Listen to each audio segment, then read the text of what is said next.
специалиста в области здравоохранения, социального обеспечения, по терапевтической и психоаналитической работе с детьми, подростками, семьями в трудных жизненных ситуациях. Особый интерес у Деирдре – психотерапия родителей детей, работа с детьми, подростками, попавшими в беду и семейная работа. Она также написала о разработке новых методов терапевтической работы с детьми, семьями и младенцами. Приглашаем.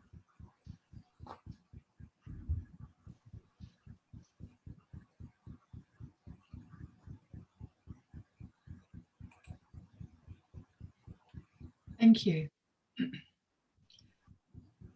I'm delighted to be invited to present this lecture about child psychotherapy from England to your conference in Ukraine. I will be discussing the importance of playfulness in a child's recovery from trauma and developmental difficulties, and how a child psychotherapist uses play in the process. I will give two clinical examples, one very brief and one a little longer. I hope to allow 5 minutes at the end for questions if we have time. Although many of you I know are working with adults or in group settings, I'm sure that the issue of playfulness and creativity is as important in your work as it is in mine. Okay, so we have a presentation, which I would like to begin now. The loss of playfulness and its recovery in child psychoanalytic psychotherapy. Next slide, please. Okay. The ideas of D.W. Winnicott about play. Winnicott was very influential in developing ideas around child psychotherapy and play with children, as well as work with adults. He said,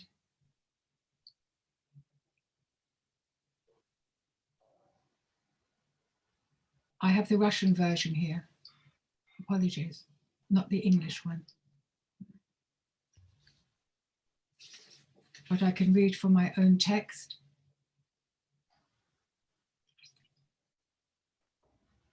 Okay. Okay. It is in playing and only in playing that the individual child or adult is able to be creative and to use the whole personality. And it is only in being creative that the individual discovers a sense of self. So Winnicott believed, so next slide, please. I do it. No. Could you move to the next slide? That's it, thank you. Winnicott believed that creativity occurs in the transitional space between inner and outer reality. As you can see, I'm adding the green space you can see on your slide, the creative space.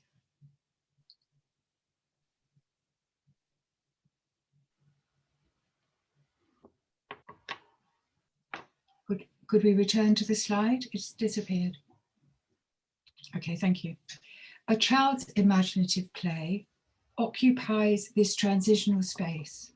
It is both real and not real. So a child's teddy is real to it, but also the child knows it's a toy.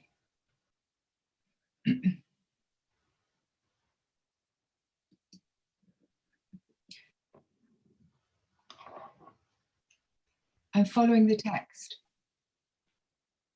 Except for, sorry, I added about the teddy just as an example. Sorry, that was an addition. Now we can move to the next slide. Okay.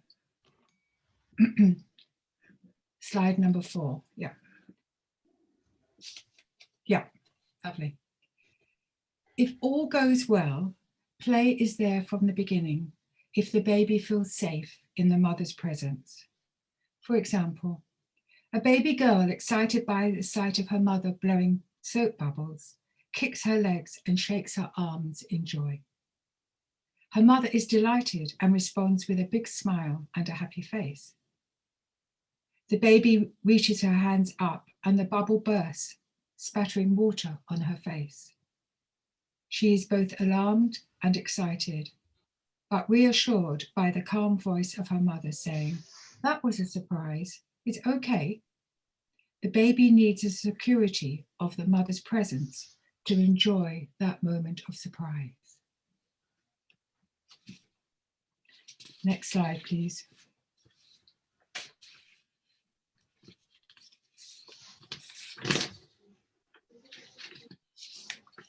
The importance of play and creativity in psychotherapy.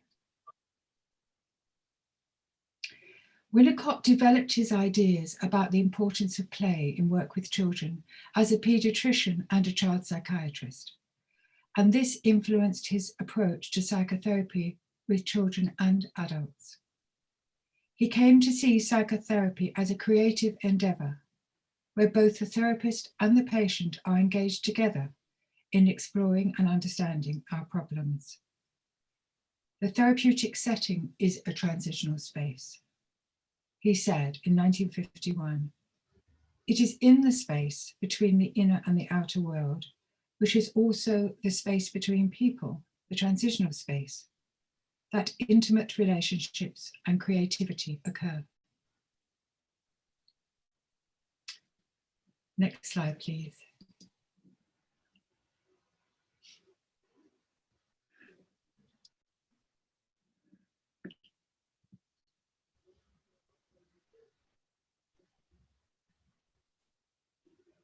Yes, please. Next slide. Number 6. Thank you. Discovery of self. Winnicott suggested that a baby discovers a sense of himself as he sees himself mirrored in the parent's eyes. It is through the parent's sensitive capacity to respond to the child's spontaneous gestures, like that baby reaching up for the bubble, that the infant gradually discovers a sense of who I am. Next slide, please. Okay, this is my comment now. You can see that this baby is seeing in its mother's face the admiration and love that he will then feel about himself.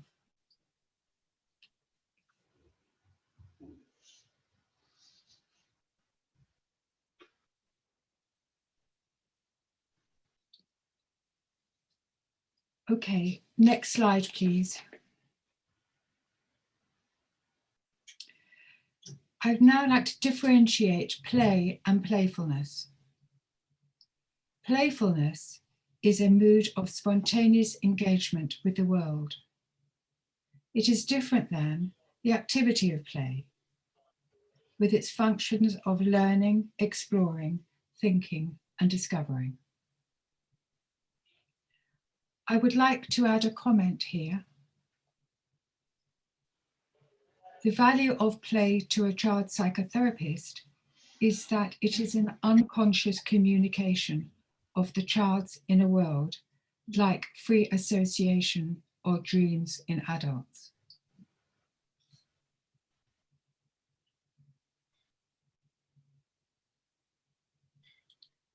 Okay, can we move on to the next slide, please?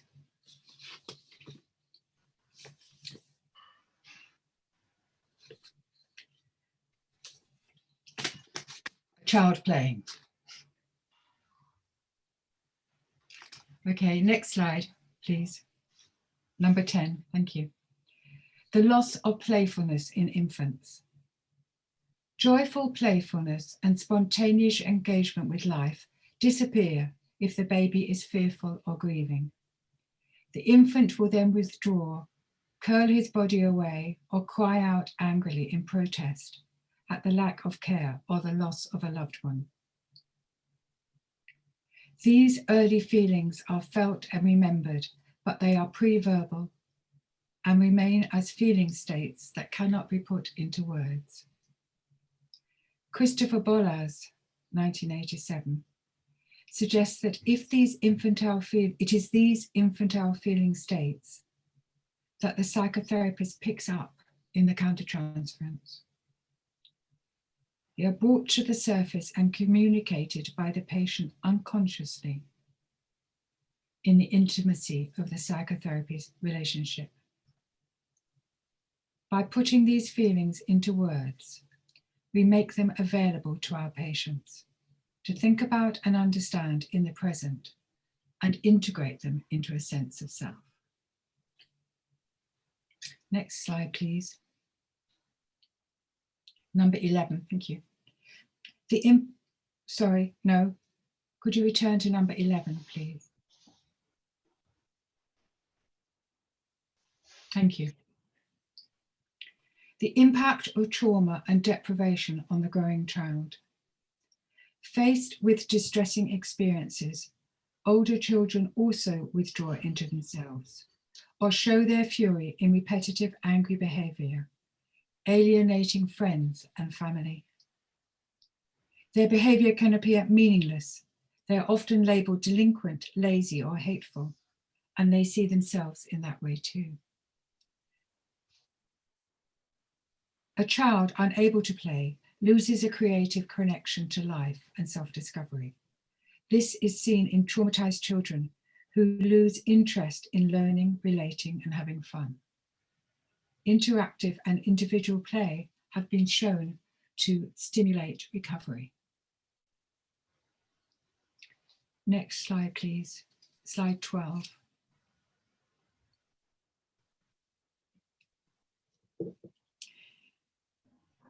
Children like this one can feel overwhelmed by unmanageable feelings, fear, shame, sadness, and confusion.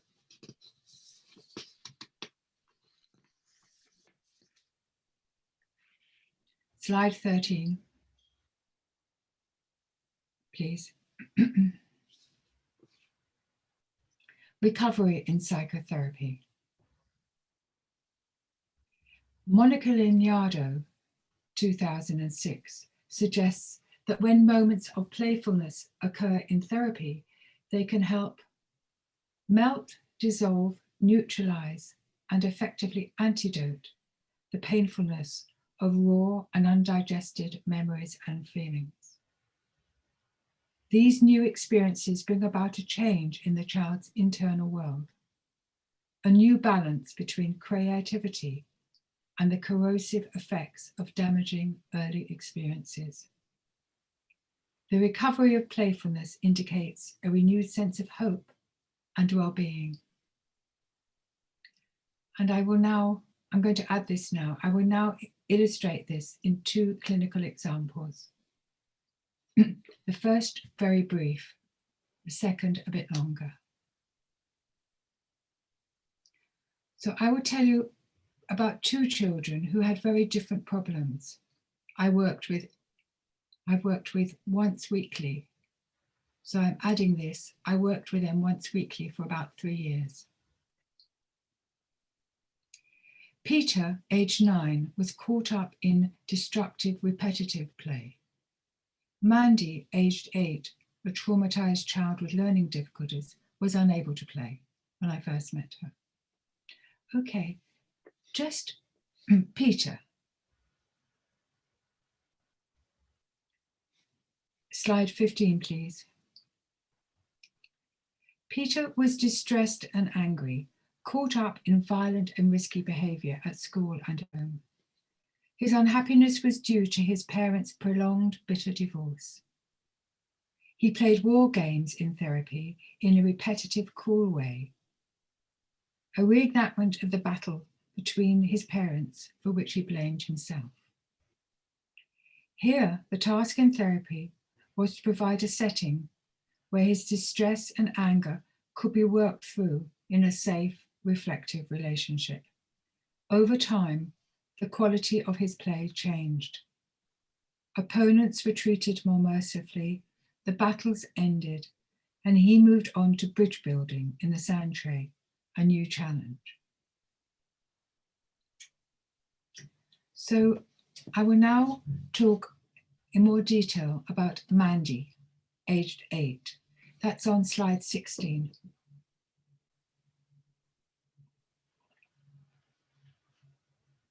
Next slide, please. Okay. Mandy was a lonely, unhappy and demanding child. She could not play due to trauma, learning difficulties, and poor social and communication skills. I saw her once weekly for psychotherapy for 3 years.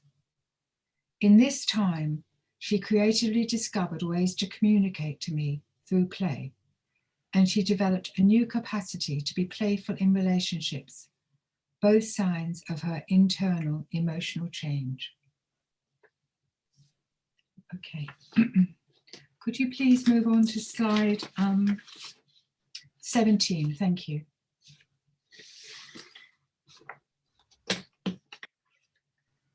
Clinical example, Mandy. My first impression of Mandy was of a sturdy young girl, awkward in her manner, who peered at me anxiously, then aggressively, as if expecting any new meeting would end in a confrontation. I learned from her parents that she could not tie her shoelaces or read, but she was angry and articulate. And remember, she's aged 8. I've added that just to remind you. Her demanding, sorry, no, we'll go back to slide 17, please. Thank you. Her demanding and controlling behavior was driving her mother to despair. She was cruel to her sister and unable to make friends. Mandy seemed to have lost hope in her capacity to learn, to love, and be loved. Her parents told me that in her early years, the family history was traumatic. Mandy was the middle child of 3. She experienced several sudden and prolonged separations from her mother due to acute illness in the family. At 18 months, they discovered she had a severe hearing loss, which was only then diagnosed and treated. And she also had a series of fits, which may have affected her brain development. When she was 5, her older brother was admitted to hospital with a life-threatening disease that left him severely disabled, eventually needing residential care. Mandy received speech and language therapy at nursery, but there were increasing concerns about her learning difficulties. At school, she was easily distracted and she appeared not to care about her work. Her parents talked with stoicism, but I could sense their despair. They loved their daughter, but she was making life impossible with her fury and controlling behavior. They worried about her future if she did not get help now. Okay, no entry becomes hide and seek. In our initial meeting, Mandy would not separate from her mother, so I saw them together. They interacted warmly, but Mandy told me she got angry when her younger sister sat on her mother's lap. She said her sister did not love her, but she spoke warmly about her severely disabled brother who was living away from home. In a rare spontaneous moment, Mandy picked up a young kangaroo toy saying, "He's too big to get into his mummy's tummy." I discovered sadly that this was her problem too. Mandy had so many unmet infantile needs, and it felt too late to satisfy them now. I wondered if she'd missed out on a close relationship with her parents when she was a small child, as they were so preoccupied with her brother and overwhelmed by grief and anxiety. In these early joint sessions, Mandy did not return to her box of toys, but she and her mother talked about the night on their family holiday when Mandy was 5, when her brother was taken to hospital, seriously ill. Their world was turned upside down. Mandy's mother had to leave her then, as she did many times afterwards, due to crises in her son's health. At our final session, Mandy told me she had upset her mother so much on holiday that her mother had cried and packed a bag to leave. Her mother said no, she'd only packed her knapsack to go for a walk. But I could see that Mandy feared she was driving her mother away. I then saw Mandy individually to complete my assessment, and it became clear what a struggle her life was. The parents in their own parent therapy described their despair about their oldest child's life-threatening illness and disability, and recognized that this may have interfered in their relationship with Mandy. The first individual session. Mandy ran into the therapy room before me, slammed the door shut, and then lay on the floor, kicking it loudly.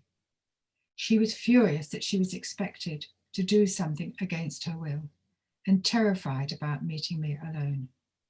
I said to Mandy through the door, "I know how angry and worried you are about seeing me. Can I come in so we can talk?" Eventually, the kicking stopped and I was allowed in. She stayed sitting by the door, staring at me and eating raisins. I tried to make sense of that stare, observing me, challenging me, daring me to say something. When I did speak, she immediately snapped back. "Don't speak to me. Leave me alone. Don't speak." Eventually, Mandy got up and went to the sand tray, playing in a distracted way, just hiding things in the sand. Mandy's screaming and kicking at the beginning of sessions continued for several weeks. I imagined Mandy felt trapped in the room with me, fearing I might expose and humiliate her.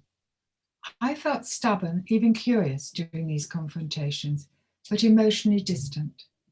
Gradually, though, I began to get a sense of her terror in these moments of separation from her parents. I wondered if she was recalling times when she felt abandoned as an infant. I talked to her about how unhappy and scared she felt when Mummy or Daddy left. Once, she allowed me to comfort her by reading a story. Usually, she just sat there, a lonely kid in the corner, staring in the far distance, wanting comfort but not able to allow it. She could not believe that I could offer her anything helpful. After several weeks, Mandy's loud protests reduced. She found a way to manage the separation and recover by playing hide and seek. This lost and found game effectively created a new beginning. Can I add a comment? She would hide in my room behind the chair or the sofa, and I would have to go and find her and be very happy. I'm returning to the text. This lost and found game effectively created a new beginning, so that when I found Mandy sounding surprised and pleased, she felt she had arrived anew and she was welcome. This new development gave me some hope that Mandy wanted me to find the lost little girl within her, who she hid from view. But the remainder of the sessions were awkward and arid. Mandy wandered around the room, unable to use any of the play materials, despite my encouragement. It was as if she had emptied herself of any disturbing feelings, stunting her imaginative life and her capacity to connect with me. Then brief moments of communication began. Mandy told me she was being bullied at school. She said girls gave her a hug 1 minute, then they were unkind. She was bemused. Then she unexpectedly leapt on my lap, as if taking possession of me. I felt uncomfortable, and I helped her curl up in a rug on my sofa. Her attempt to get close had taken me by surprise, as she seemed so distant most of the time. Her body had done the talking, showing her need to be held and cared for. The beginning of role play. Role play proved to be the way that Mandy found to tell me about herself. By getting me to act and talk for her, she began to make sense of her feelings and behavior. It started simply. The next session, Mandy initiated a role play.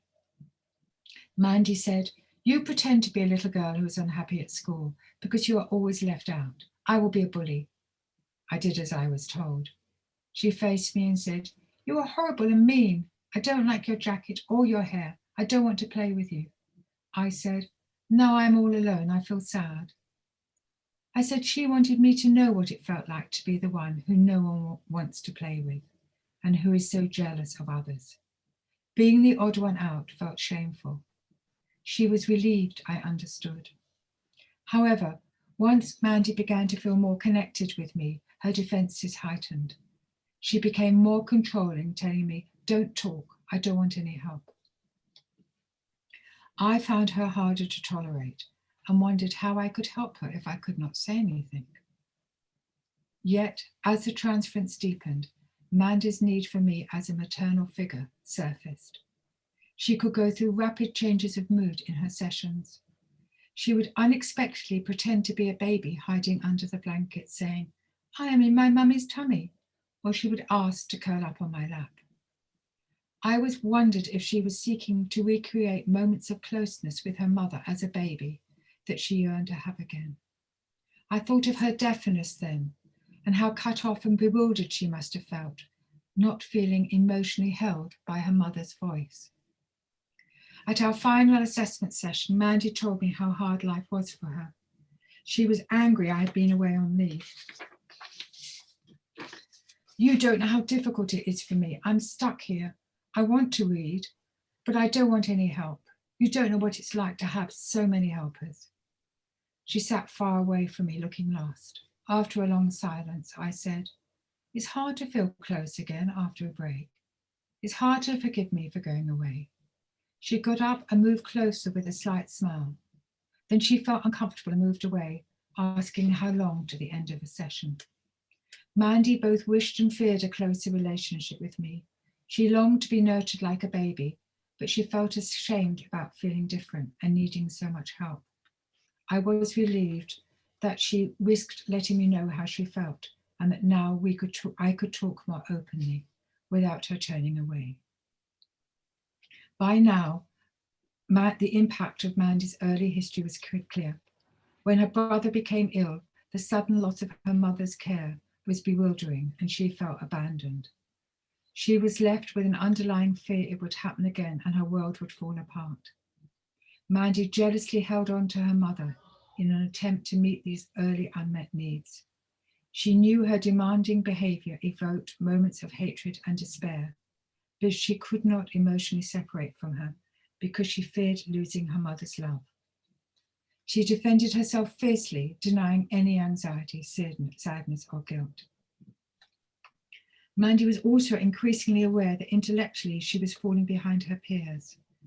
Her intense shame about feeling helpless or stupid and not living up to the ego ideal of who she wanted to be was another inhibiting factor in relating to me. I had to learn how to approach such raw, painful feelings without shaming her. Yet I began to see her capacities too. Her fury stemmed from a determination to survive. In the antisocial tendency, Winnicott emphasized that antisocial behavior stems from anger about deprivation and contains a sign of hope. I saw her challenging behavior as a necessary protest about the difficulties she faced in life. Individual psychotherapy had revealed the bleakness of Mandy's internal world, where she felt exposed to cruel and humiliating internal figures, undermining her desire to develop and flourish. Yet we had formed a tentative treatment alliance, which gave us hope that she could find a new way of relating, where both loving and destructive feelings could be held and understood. Ongoing therapeutic treatment. As the transference intensified, I felt Mandy's intense misery. She seemed to live a sterile existence where there was no creative play or joy. During long, awkward silences, Mandy sat watchful, avoiding my attempts to make contact with her, while she roamed the room, dropping activities as soon as she began them. There were also brief moments of intense emotional contact.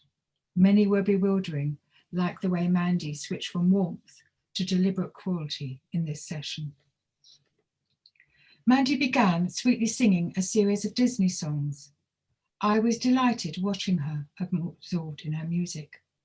As soon as I remarked on this, she became provocative, wiping her dirty shoes on my new grey sofa, then spitting out her chewed raisins and rubbing them into the cover, leaving a mark.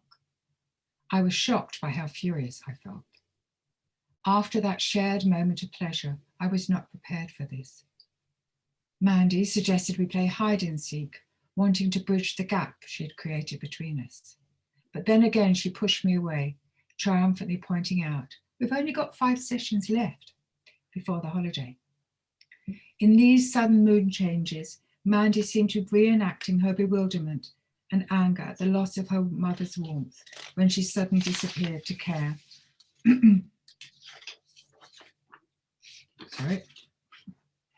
For her brother.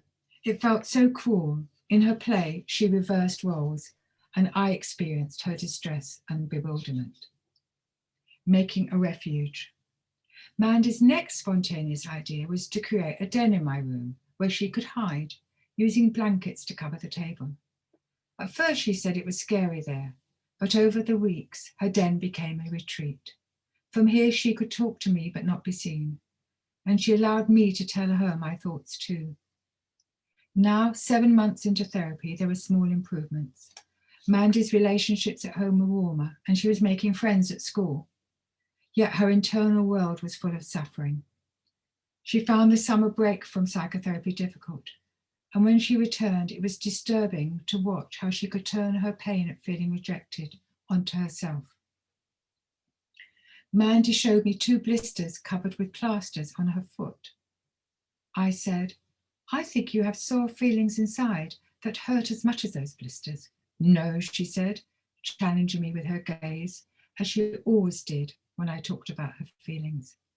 And then she pressed her blisters so hard I watched them burst. She picked up her pink pencil case with neatly arranged new twister pencils. She twisted them so hard the leads broke, and then she threw them carelessly in the air. I was shaken, and I offered her a soft ball to throw instead if she was angry. She laughed at me as if I was ridiculous. At that moment, I felt desperate. I wondered if there would ever be moments of warmth between us that she would not destroy. I thought of Winnicott's belief that children need to test the love and hate of their therapist, and how this needs to be survived, but it felt tortuous. She hated that her neediness and feelings of inadequacy were exposed, like the raw skin inside the blisters. The broken pencil seemed to represent about her despair about her failure to learn. She could not draw or write, and she was falling behind her friends at school. The smart pencil case could not cover up how stupid and ashamed she felt in the class. These feelings had to be projected into me. I became the useless, ridiculous one. Could you now move on to slide 18, please, the bear cards?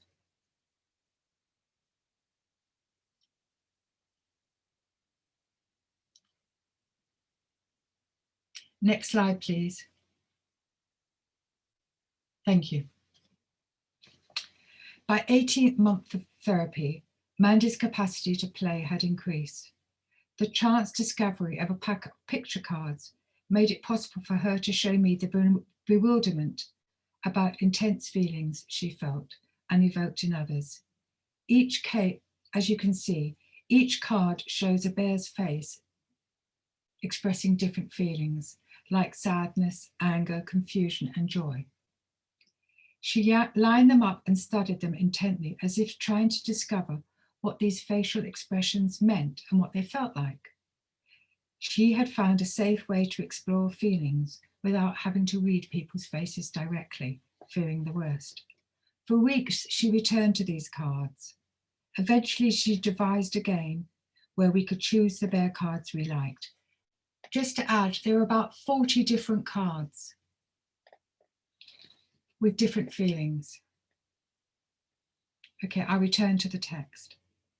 At first, she only allowed me to name positive feelings, but gradually they became a way we could talk about the feelings she found so difficult to manage. I could see Mandy was beginning to recover. She looked more relaxed, and sometimes she smiled warmly. She could be playful and spontaneous. Once she asked my help to make a bigger den, but my blankets were too short and it looked absurd.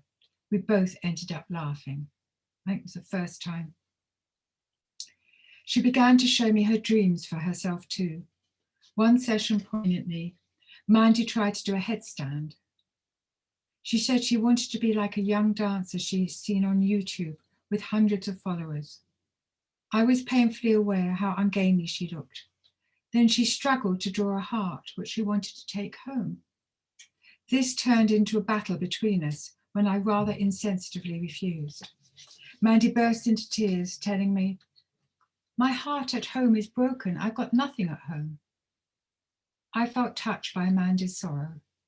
Beneath her anger was a broken heart. She believed she'd alienated those she loved, and she wanted to change this somehow.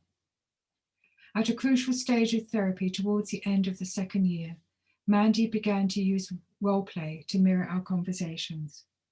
She showed me how challenging our relationship had been for her. Mandy asked me to be a small child while she pretended to be a cruel, demanding psychotherapist.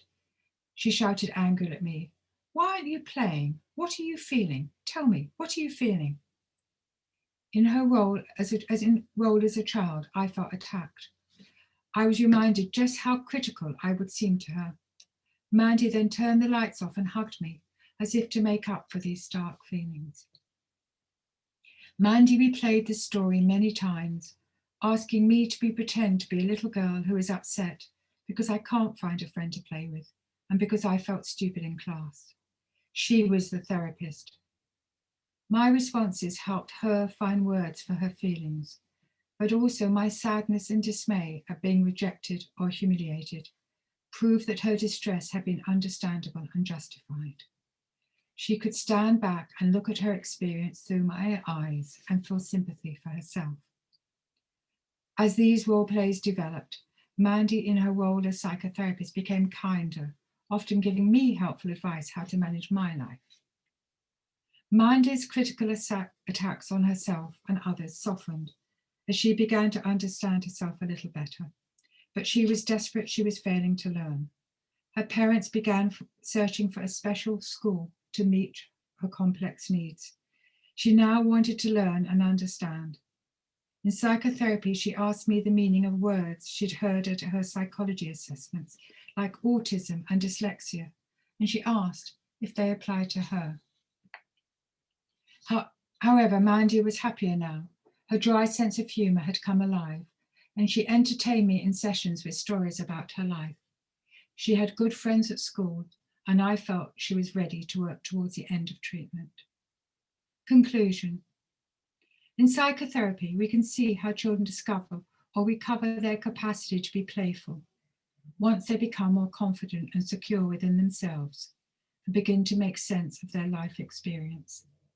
The challenge for us as psychotherapists is to pick up early signs of children finding new ways of relating, so we can reflect and amplify these spontaneous moments when they occur.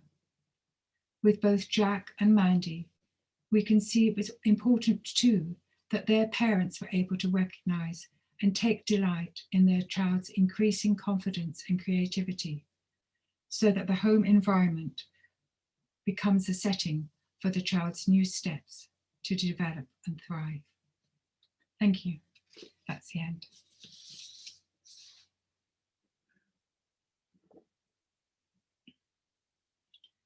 I think we have 5 minutes left. So if there are any quick moments or questions, thoughts or questions. Yeah.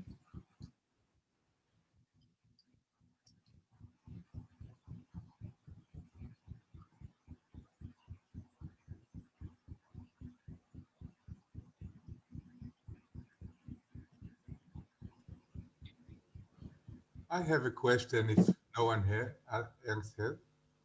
Hello, Rory. Deirde, can you hear me? Hi. Perfectly, perfectly. Thank you very much for your wonderful presentation. And since we are in a conference titled Modern Psychotherapy, Modern Times, I would like to ask you, someone with so many years of experience, what has been changed in your work along the years? Oh, over all the years? Yeah, over the years. I think I have relaxed more and I trust the unconscious process to work. I think that I have seen so many children use play and therapy to recover that I can wait and not worry so much. Can I say, I thought you were going to ask me about online therapy, and it's much harder. I have my toys here. I have my toys, but it is much harder to play online. So the very modern Deirdre finds it difficult. Thank you.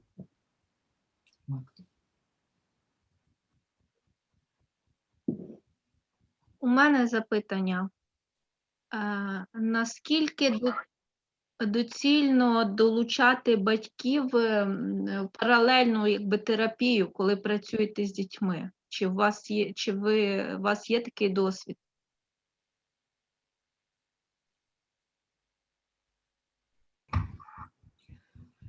It is essential, really.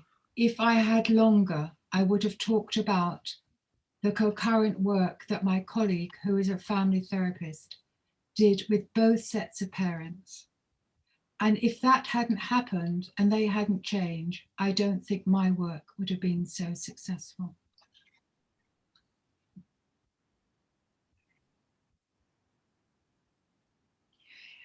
Can I add, it is a parallel process. So I speak often to my colleague who works with the parents, and we share ideas as we go along.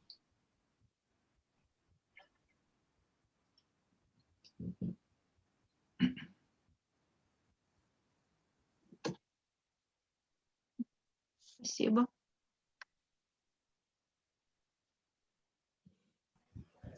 Огромное спасибо, Деирдре. Меня тоже всегда очень впечатляет и восхищает вот эта магия, когда ребенок, используя игру, может передать весь свой внутренний мир и может и умеет исцелять свой внутренний мир, свои травмы.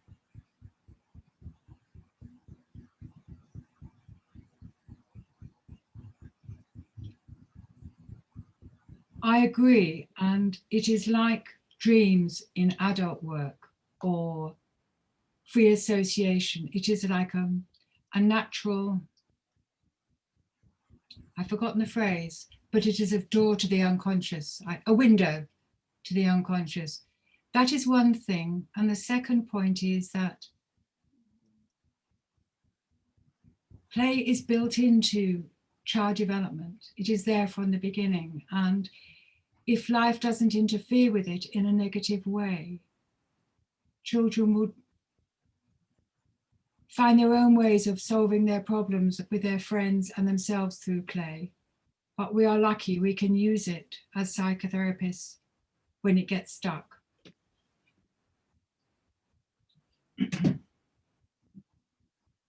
Thank you. Это правда.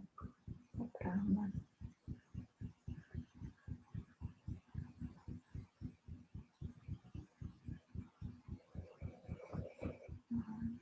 Огромное спасибо. Нахожусь под большим впечатлением, насколько глубокий и такой теплый, и в целом наполненный просто массой чувств, переживаний доклад. Да, детская психотерапия, в этом много магии. Спасибо большое. Thank you.